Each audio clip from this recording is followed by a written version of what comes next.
I want to do a quick little presentation on relationship building because it can make your life so much easier in the gym school business, which is a tough business. First, there's different areas of the gym. We've got the athlete, the parents, the coworkers. If you build relationships in all these departments, when you screw up, and it'll happen, we all do it, it helps so much smooth things over because you have a relationship built with these different entities. First, with the athletes, how can the relationship be harmed? Well, first, sometimes you say something that hurts the athlete's feelings, that can really feel bad for them. You compare them to someone else. You suggest something they're not ready for mentally, maybe get them hurt. That sometimes happens. You recommend a skill if it's not good for them. Maybe you make a bad, boring, or slow-moving assignment, or you don't show you care about them. They don't think that, they don't feel it. You're paying attention more to the talented athletes than to them because they're not maybe as good. You're checking your phone during coaching. That's never good. You don't help set up the stations, and you act more as a dictator than as a collaborator with the athlete. So some insurance in order to reinforce the relationship. This little saying I thought was really good. It's the little conversations that build the relationships and make an impact on each student. I thought that was a really good quote because it's definitely true. Do you care about them? Do you talk to them? Do you know what their goals are? Are you showing that you're trying to help them get to their goals? You compliment them a lot. You find the things they're good at, and every kid is good at something, so you always find those and you compliment them because that makes them feel you really like them and you really care about them. You found out something about their life outside of gym, maybe ask them about that, their brother and sister, some other activity, anything else about their life. You recommend an apprenticeship or assistant teaching. Say, oh, I think you're just going to be the greatest coach, so I'd love to see if you want to do some assistant teaching. You admit when you're wrong and apologize. That's really hard to do because we are all wrong, but you have to admit it. Humble yourself. Like, it's so difficult to humble yourself sometimes because you're supposed to be the authority that kids look up to, but everyone is wrong. Humble yourself and apologize. You are allowing them to have an attitude and educate them about that attitude instead of punish them. So you're not angry with them or hate them because they're acting a little bratty or they're rude to you or their eye roll, whatever it is. You say, hey, you know, the reason that we don't want to act like that is X, Y, and Z, and I want to help you for your future so you don't have trouble when you're older. You'll offer them some extra help on something. Maybe, hey, I'll stay 5 minutes extra. What if I do this for you? What if I do that for you? You know, and that shows you really, really care. When they're struggling, you give them a guilt-free choice out of it. That's really important. So you don't be like, well, if you want to stop, you can.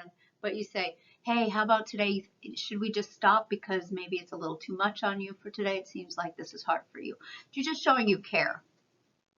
When they feel you care about them, you have built insurance. You have reinforced the relationship. So really important thing.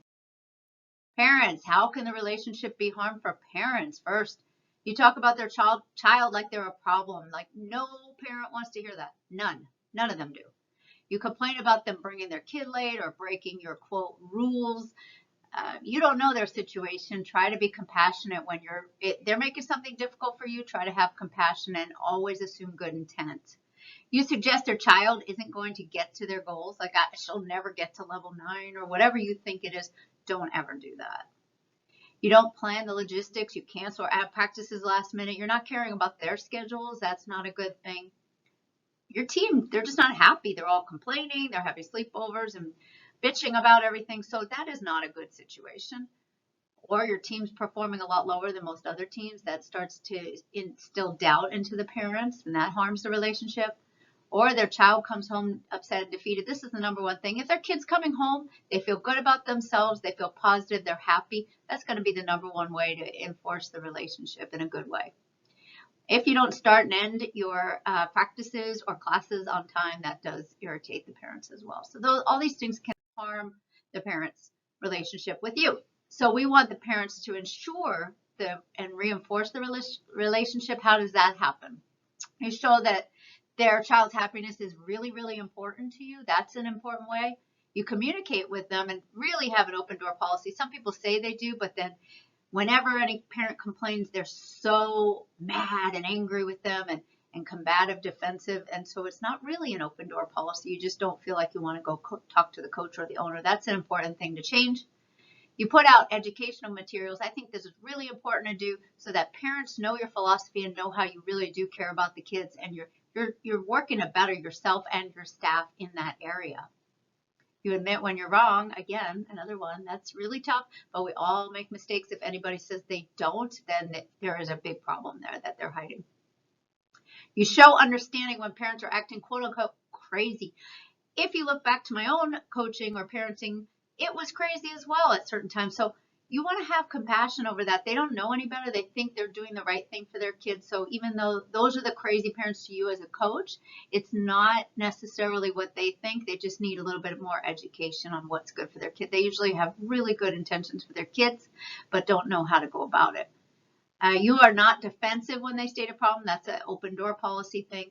The child is happy at the gym and at competitions. That's a good sign, and that's a good thing that reinforces the relationship. And again, they feel that you care about their child. That's real important. Do you show that, and do they believe that? Co-workers, how can the relationship be harmed?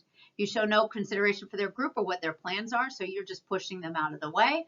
You gossip behind people's backs. That's not good. You don't sub for others when they need you. That's not a good way. Undermine the coach and telling a kid or the parent about moving up that you disagree with. If such and such just would let you move up, then that would be smart. What they're doing isn't smart. I'm the more knowledgeable coach. You undermine the other coach's credibility. That's not good. You yell out over another coach to give the quote right correction. That also doesn't build up the coach relationship with you.